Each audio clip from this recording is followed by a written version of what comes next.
Assalamu alaikum, students of class 9th. Today in geometry portion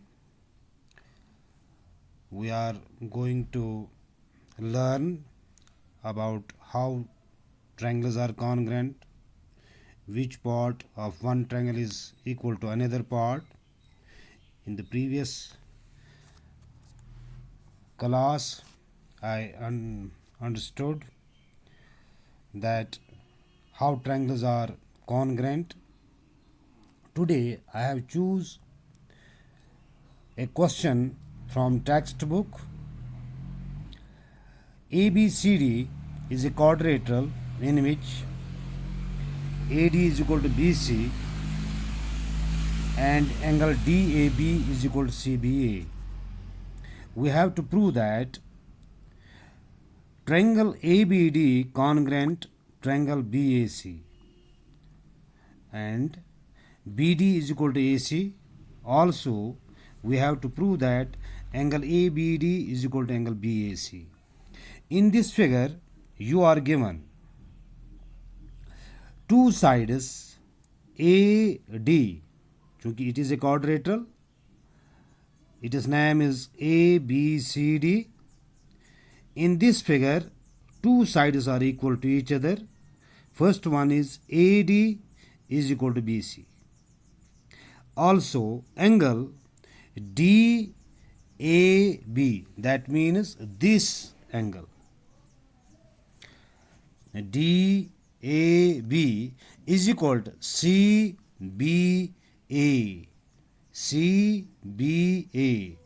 this angle. These are equal.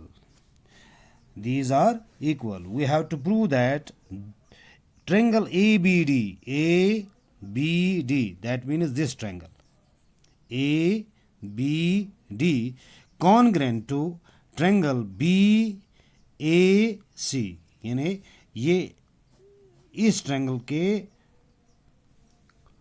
बराबर होनी चाहिए, यानी congruent होनी चाहिए, यानी corresponding sides and corresponding angles आपस में बराबर होनी चाहिए.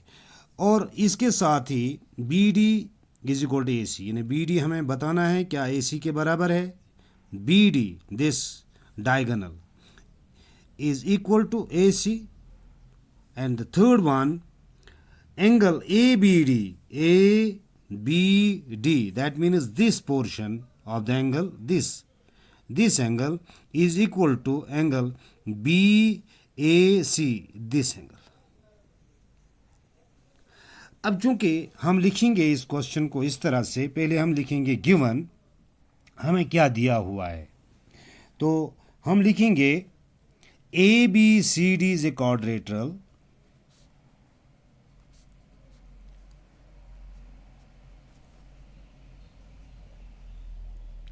in which AD is equal to BC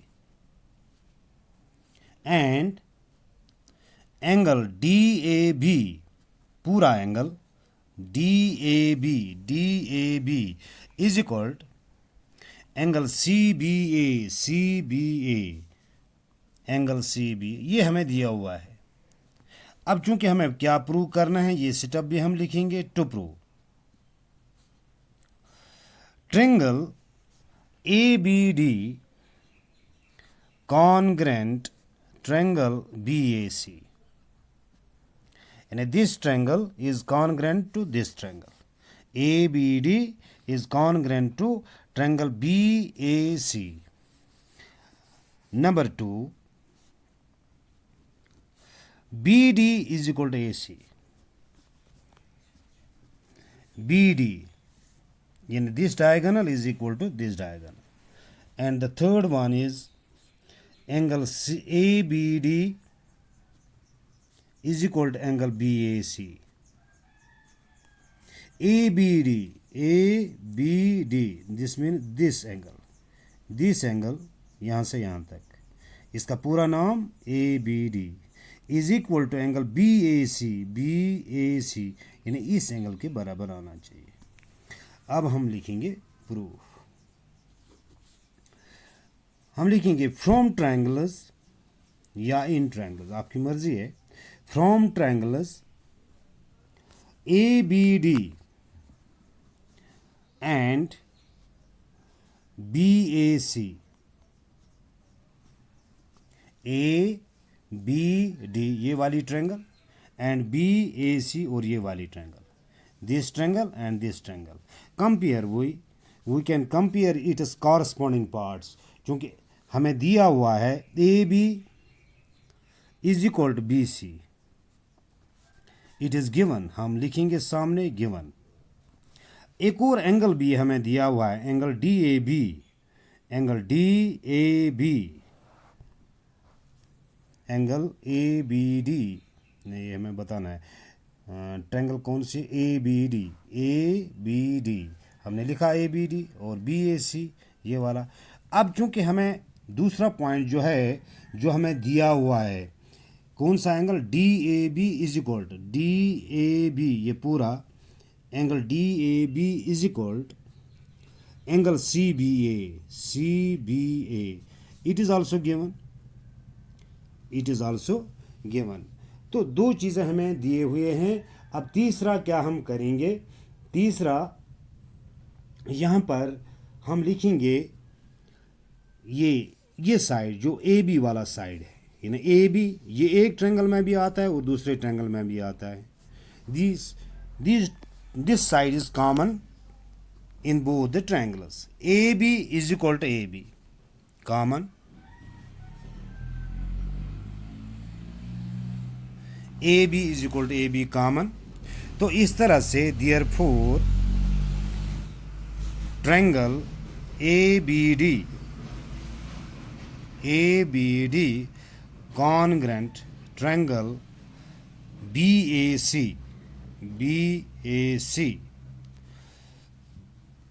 bye, अब देखिए यहाँ पर दो ज़िले यानी two sides and their including angle, यहाँ पर भी two sides and their including angle, तब रूल बनेगा बाय SAS रूल, यानी side angle side rule. That means these two triangles are congruent by SAS rule. तो इस तरह से जब ये दोनों ट्रायंगल्स आपस में कॉन्ग्रेंट हो गई तो यहाँ से हम रिजल्ट, क्योंकि बी डी किसके बराबर आएगा, ए सी के बराबर, क्योंकि ये जब ये कॉन्ग्रेंट बी डी का कॉरस्पॉन्डिंग जो साइड बनेगा वो बनेगा ए सी। तब हम लिखेंगे hence B D is equal to A C. अब चूंकि यहाँ पर जब हम इस ट्रायंगल में ये एंगल लेंगे, this angle A B D, angle A B D, ये आएगा बराबर सी, या यहाँ से लेंगे B A C, angle B A C. तो इस तरह से हमने ये 3 पॉइंट्स निकाले। तो ये जो कॉन्ग्रेंसी हैं इस पर हमें बहुत सारे क्वेश्चंस हैं, तो इसमें से मैंने एक एग्जांपल चूज़ की थी। तो ये इस फिगर में हमें कौन कौन सा एंगल मालूम करना था और कौन कौन सा साइड मालूम करना था जो एक दूसरे के बराबर होगा। जिस तरह यहाँ पर टू ट्रायंगल्स क्या ये कॉन्ग्रेंट हैं, अगर हैं तो किस रूल के ज़रिए, तो हमने लिखा इन्हीं दो ट्रायंगलों में हमें ए बी और बी सी आपस में बराबर है, ये हमें गिवन था। एंगल भी गिवन था, वो angle D A B is equal to angle C B A, ये भी गिवन था। अब चूँकि यहाँ पर भी हम लिखेंगे कि ए बी के बराबर है, ये एक ट्रायंगल में भी आता है दूसरे ट्रायंगल में भी आता है, तब ये कॉमन है। तो इस तरह से ये दोनों ट्रायंगल्स आपस में कॉन्ग्रेंट हो गए, किस रूल के ज़रिए, SAS रूल के ज़रिए। तो इस तरह से हम कह सकते हैं कि बी डी जो है, बी डी ये डायगोनल जो अंदर है ये किसके बराबर होगा, ये साइड बनता है ट्रायंगल BAD का, यानी असल में ये इस ट्रायंगल का एक साइड है। यानी जब दोनों ट्रायंगल्स आपस में कॉन्ग्रेंट हो गए तो यहाँ से हम कह सकते हैं कि ये वाला साइड जो एक ट्रायंगल का बनता है दूसरे ट्रायंगल का AC ये आपस में भी बराबर होगा। तो ये एंगल जो है, जो यहाँ जिसका नाम है D B A B D, ये वाला एंगल जो यहाँ आता है बी पर, ए बी डी, ये आएगा बराबर बी ए सी, इसके बराबर। तो इस तरह से हमने ये क्वेश्चन सॉल्व किया। बाकी नेक्स्ट क्लास में हम पढ़ेंगे। Thank you.